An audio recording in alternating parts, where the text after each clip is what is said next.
어떤 여성들 같은 경우는 생리량은 많아야 된다라고 잘못 알고 계시는 분들도 있어요. 생리주기가 불규칙한 21살 여성의 이야기입니다. 이 여성은 4개월 동안 생리가 계속되는 등 변덕스러운 생리주기로 인해 많은 고통을 겪었습니다. 그녀는 거의 모든 유형의 피임법을 시도했지만 효과를 보지 못했고 그녀의 생리는 그녀의 정신건강에도 큰 영향을 미쳤으며 초음파, MRI 스캔, 복강경 검사 등을 받았지만 모두 음성 판정을 받았습니다. 의료진은 골반 우열 증후군이나 자궁 동정맥 형성에 의한 난성 질환을 의심했지만 이 역시 음성 판정이 나왔습니다. 그녀는 자신만이 이 미스터리한 통증을 경험하는 유일한 사안인 것처럼 외로움을 느꼈습니다. 그녀는 생리가 내 삶을 망치는 것 같다. 계속 고통스러운데 이를 벗어나는 방법이 없다고 호소했습니다. 드물지만 원인 불명의 생리통, 질출혈 이런 것들이 간혹 있습니다.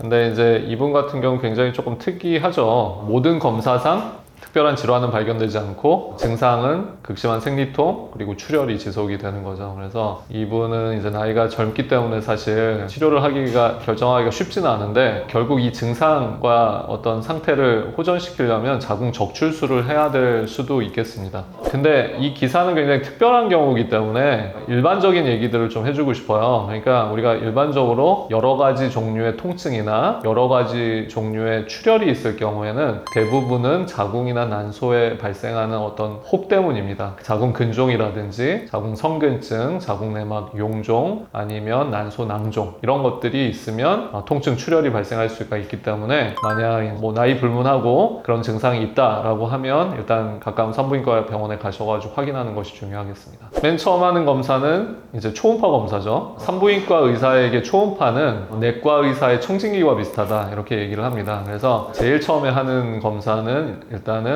질초음파, 우리 산부인과 초음파 검사이고요. 자궁이나 난소는 아주 골반 깊숙이 있는 장기이기 때문에 우리가 배로 보면은 잘 보이지가 않아요, 초음파를. 그래서 우리가 질을 통해서 아니면 성경험이 없는 분은 항문을 통해서 초음파를 삽입을 하고 골반 깊숙이 있는 자궁과 난소를 관찰을 하는 겁니다. 그렇게 하면 우리가 대략적으로 자궁 난소에 있는 혹들을 확인을 하고 또 진단을 할 수가 있습니다. 한마디로 이제 감을 잡는 거죠. 어떤 자궁이나 난소에 이제 혹이 있다. 이렇게 이제 알게 되면 우리가 그 혹의 종류를 더 정확하게 알아야겠다라고 판단이 들면 정밀 검사를 할 수가 있습니다. 일반적으로 난소 혹의 경우는 우리 종양 표지자 검사라는 피 검사가 있고요. 그 다음에 CT나 MRI와 같은 영상의학적인 검사들을 시행해 볼 수 있겠습니다. 맞아요. MRI도 다 하셨고, 그죠? 네, 검사들을 많이 했습니다. 일반적으로는 아까 말씀드린 근종이나 성근증, 난소 낭종과 같은 것들이 대부분이죠. 거의 95% 이상입니다. 근데 이제 그런 게 전혀 없으면 골반 우열 증후군이라는 것도 드물게 있어요. 그건 뭐냐면 골반을 공급하는 혈관들이 굉장히 많이 발달을 해서 거기로 이제 피가 몰린다는 얘기죠. 피가 몰리면서 우리 어떻습니까? 다리에 피가 몰리고 부으면 아프죠. 그런 것처럼 골반 안에 피가 모여서 울혈, 피가 이렇게 이제 고이는 상태,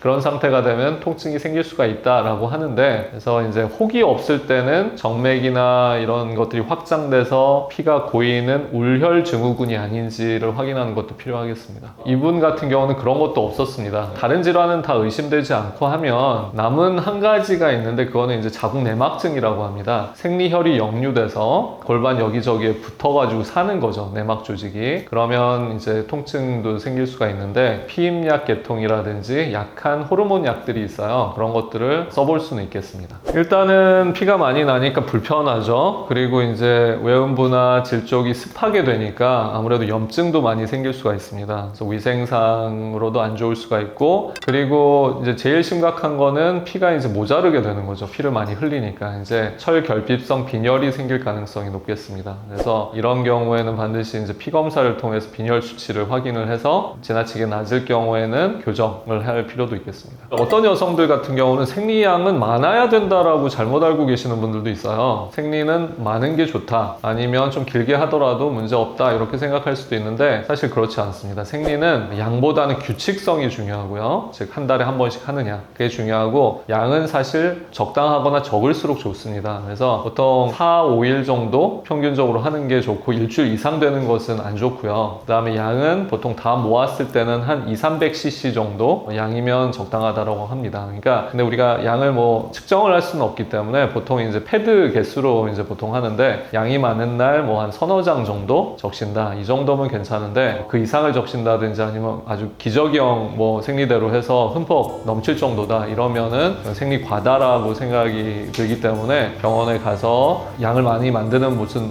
요인이 있는지 근종이나 성근증과 같은 것이 있는지 확인하고 그리고 이제 빈혈 수치가 낮을 경우에는 그 빈혈 수치를 교정할 필요도 있겠습니다.